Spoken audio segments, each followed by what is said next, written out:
जो झूठ बोलते हैं वो काम नहीं करना चाहते। विधायक तो अपनी जिम्मेवारी तो कर ही सकता है, कम से कम वो विधानसभा में अपने इलाके की आवाज उठा सकता है, वो अधिकारियों के पास जा सकता है, जाके वो बता तो सकता है हमारी ये समस्याएं हैं, उनका समाधान करो।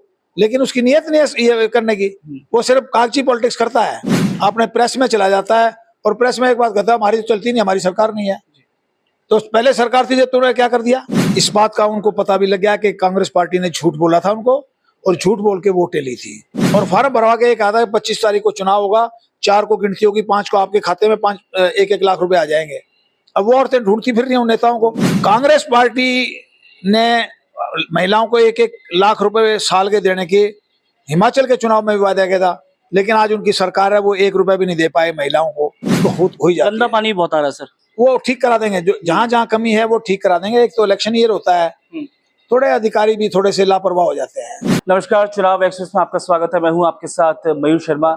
हरियाणा में विधानसभा चुनाव बेहद नजदीक है और इसी को देखते हुए सभी राजनीतिक दलों ने कमर कस ली है। इसी मुद्दे पर आज बात करने के लिए आज हमारे साथ मौजूद हैं पूर्व मंत्री और भाजपा से राज्य प्रवक्ता कृष्ण मूर्ति हुड्डा जी। सर, सबसे पहले बहुत स्वागत है आपका। नमस्कार, धन्यवाद। आपके दर्शकों को मेरी राम राम। सर, सबसे पहला सवाल ये है कि विधानसभा चुनाव नजदीक है और अब भाजपा की तैयारी कैसी चल रही है और क्या क्या चुनौतियां रहेंगी?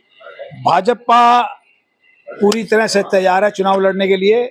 भाजपा के कार्यकर्ता और नेता घर घर जाने की तैयारी में हैं और हम पिछले चुनाव में, लोकसभा के चुनाव में 90 में से 44 सीटों पे हम जीते थे और उम्मीद है कि आने वाले अक्टूबर में जो विधानसभा का चुनाव है उसमें हम 60 सीटों पे जीत के तीसरी बार हरियाणा के अंदर भाजपा की सरकार बनाएंगे। लोकसभा चुनाव में जिस तरीके से 5-5 सीटें दोनों में बट गई और रोहतक से दीपेंद्र सिंह हुड्डा एक तरफा जीत उन्होंने हासिल की, उस डैमेज कंट्रोल कैसे, अब उस पर कैसे काम कर रही है बीजेपी? उस पे हमने जो कमियां नजर आई हमें, जैसे कि इन्होंने प्रचार किया था पिछड़े वर्ग के लोगों को और दलितों को कि मोदी जी की अगर 400 सीटें आ गई तो ये संविधान में संशोधन करके आपका आरक्षण खत्म करेंगे।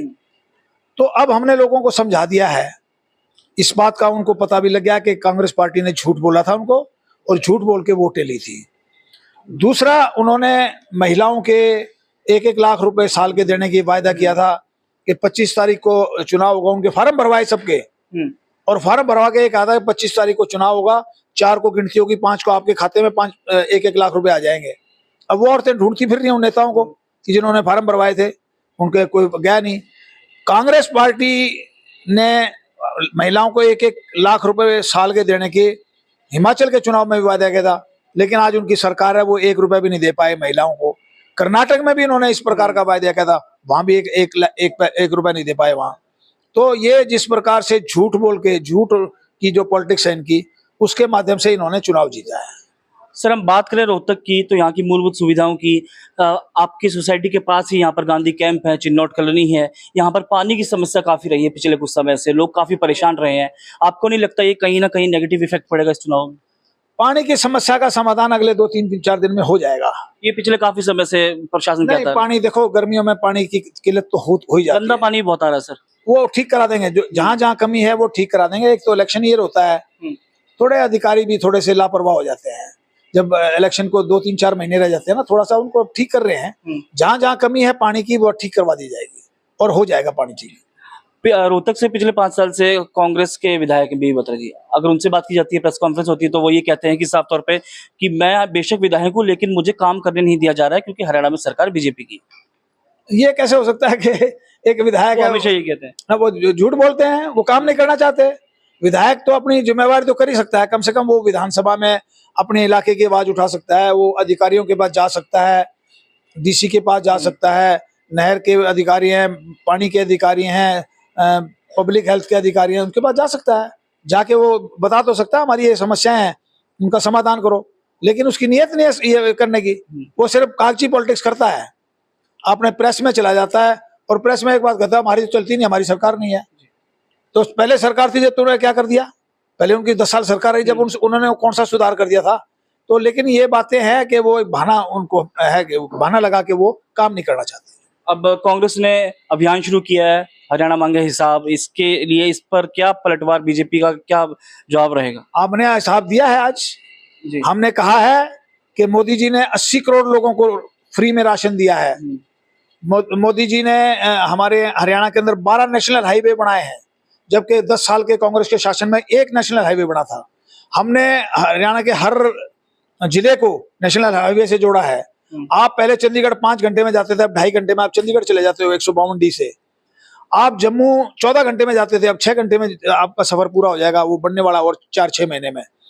इसी प्रकार से दिल्ली से बम्बई का जो रास्ता है वो भी हरियाणा से गुजरता है। आप बम्बई 24 घंटे लगते थे, अब 13 घंटे में बम्बई आप पहुंच जाएंगे। तो बहुत अच्छा काम किया है भाजपा सरकार ने। और सबसे बड़ी बात है कि हर गरीब आदमी को आयुष्मान कार्ड दे दिया। आप एक मेरा दोस्त था, उसको हार्ट अटैक आ गया, उसके पास तो एक पैसा भी नहीं था। मैं उसको हॉस्पिटल ले गया, मैंने कहा भाई पैसे, कहते मेरे पास आयुष्मान कार्ड है। तो उसको आयुष्मान कार्ड दिखा के उसका इलाज हो गया, 2 स्टंट उसके डल गए। तो ये बहुत बड़ी राहत है गरीब लोगों के लिए कि उनको आयुष्मान कार्ड मिल गया। और अब इनको बसों में भी फ्री कर दिया है गरीब लोगों को, नायब सैनी जी ने। अब गरीबों के वो सोलर भी लगने शुरू हो जाएंगे थोड़े दिन में। तो यह है कि ये गरीब लोगों की सरकार है, गरीब लोगों का पूरा ध्यान रखा जा रहा है। और विकास के जो इतने काम इस सरकार में हुए हैं, भारतीय जनता पार्टी की सरकार में, इतने विकास के काम कभी भी नहीं हुए हरियाणा के अंदर। सर, लोकसभा चुनाव से कुछ समय पहले ही मुख्यमंत्री जो थे, पूर्व मुख्यमंत्री मनोहर लाल खट्टर से इस्तीफा मांग लिया जाता है, फिर नायब सैनी जी को इसका पदभार संभाला जाता है, दिया जाता है। आपको नहीं लगता कि कहीं ना कहीं ये कुछ इफेक्ट पड़ेगा इन चुनावों में भी? लोकसभा चुनाव में तो देखने को मिल गया, अब विधानसभा चुनाव। नहीं, मनोहर लाल जी ने भी बहुत अच्छे काम किए थे। उन्होंने बगैर पर्ची बगैर खर्ची उन्होंने शुरू की थी। और नायब सैनी बहुत अच्छा काम कर रहे हैं। नायब सैनी तो उन्होंने अपने घर के दरवाजे खोले हुए हैं, 24 घंटे लोगों से मिलते हैं और लोगों की समस्याओं का समाधान करते हैं। तो मुझे उम्मीद है कि नायब सैनी जी के नेतृत्व में पार्टी अच्छा प्रदर्शन करेगी और तीसरी बार हरियाणा में सरकार बनाएगी। आखिरी सवाल सर, क्या क्या मुद्दे रहेंगे अहम जो अब लोगों के बीच में बीजेपी लेकर जाएगी विधानसभा चुनाव में? गरीब लोगों के लिए हम दिन रात काम करेंगे, प्रदेश का विकास पर करेंगे और रोजगार पे खास तौर पे ध्यान देंगे। अभी 50,000 नौकरियां हम 2 महीने के अंदर लगाने जा रहे हैं। तो लोगों का विश्वास जम जाएगा, लोगों का विश्वास जमेगा जब भारतीय जनता पार्टी सत्ता में आएगी। तो ये थे कृष्णमूर्ति हुड्डा जी, जिन्होंने कहा कि विधानसभा चुनाव में एक बड़ी जीत हासिल करेगी बीजेपी। आखिरकार ये समय ही बताएगा कि विधानसभा चुनाव के जब नतीजे आएंगे कौन जीत हासिल करता है। मयूर शर्मा, चुनाव एक्सप्रेस।